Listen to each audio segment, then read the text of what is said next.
Wow,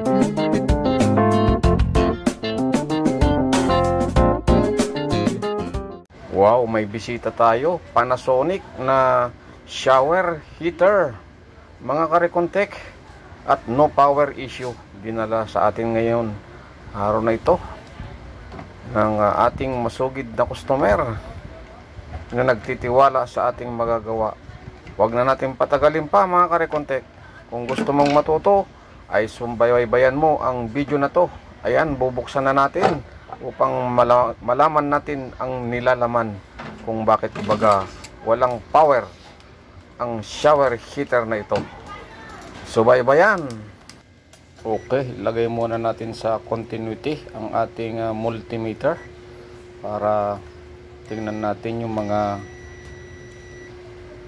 wirings o mga relays kung meron bang continuity ang wiring. Katulad nyan, yung plug, pwedeng na-stress din yan. Yun, meron naman. As you can see sa response ng ating multimeter ay meron namang response yung kabilang wire. So doon naman tayo sa kabila. Yun. Tapos pumunta riyan doon sa may breaker, baba ng breaker. Yan. Okay din. So wala na tayo dapat alalahanin. Yan, no? Breaker yan, no? Pagka binaba mo yan, siyempre wala kang masusukat. Normal yun, di ba? Na wala tayong masusukat. Oops, ayun, nag-response. So working. Dito naman tayo. Iba naman yung ating susukatin. Ayun, yung isang common wire ay dumaan dun sa switch ng power on. Yun, no? Meron na mga response. Pagka sinubukan naman natin i-power on yung switch, yun, may response naman. So ibig sabihin working naman yung switch na ito. So hanap pa tayo ng iba kung bakit wala tayong power. Ibig sabihin mayroon lang something na hindi pa natin nahanap kung nasaan. Meron pa pala tayong nakaligtaan, mga karekontek. Meron dito sa taas banda na thermostat dito. Yan.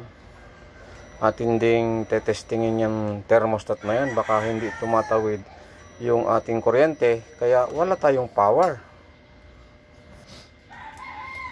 Ito yung sinasabi ko sa inyo na thermostat sa bandang itaas na ating tetestingin kung mayroong continuity. Dapat kasi normally close yan, mga karekontek.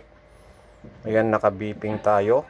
Meron tayo dapat maririnig na beeping. Magbibip, kaso wala tayong narinig. Kaya kukuha tayo ng sample at i-compare natin, mga karekontek. Tanggalin ko lang muna.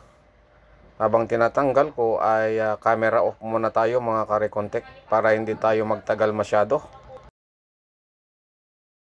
Katulad nga ng sinabi ko sa inyo ay defective nga yan. Kahit tinanggal ko pa yung mga connection niya ay wala talagang beeping. Ito ang sample ng bago. Dapat ganon. Yan. Sample tayo nito. Yan. Ayan.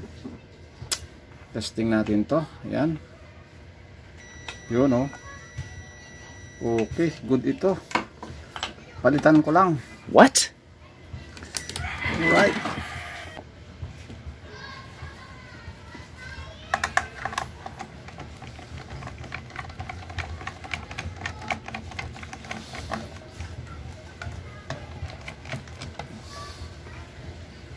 Medyo marami itong tornilyo ng ating tatanggalin. Fast forward na lang tayo, mga guys.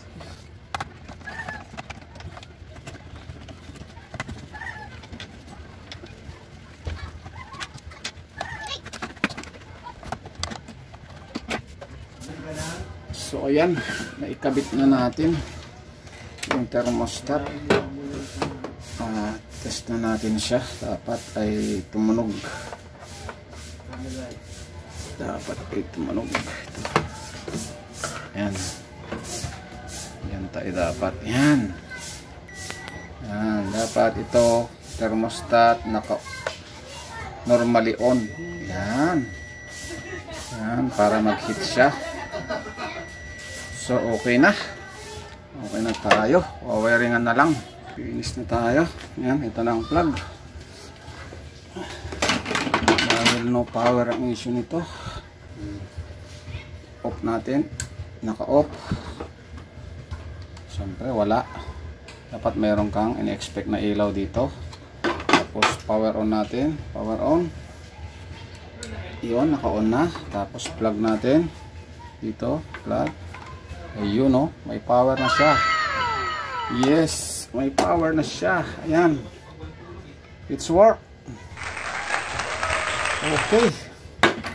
At kung sakaling nakatulong ang video na to, huwag kalimutan na mag-subscribe sa Recontech channel.